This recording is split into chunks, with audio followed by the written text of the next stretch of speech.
Moi, je pense que si les musulmans aujourd'hui sont victimes d'islamophobie, c'est pas parce qu'ils sont pas assez intégrés ou trop visibles, c'est parce qu'ils sont trop bien intégrés.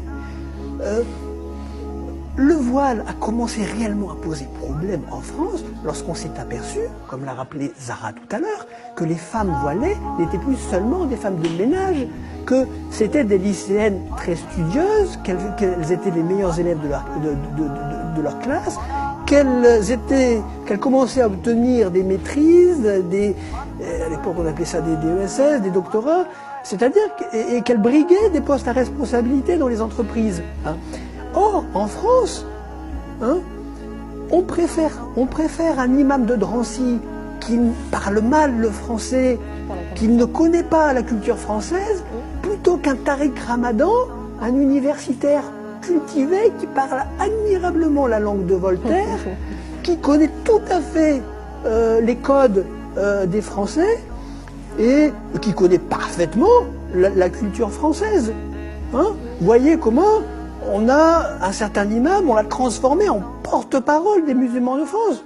Et ce Tariq Ramadan, qui a beaucoup plus de légitimité pour jouer ce rôle, on n'en veut pas. Parce qu'il est trop beau français pour être vrai. Et je crois que ce que veulent les Français, ils ont besoin de cet ennemi de l'intérieur, de ce déchet de la République.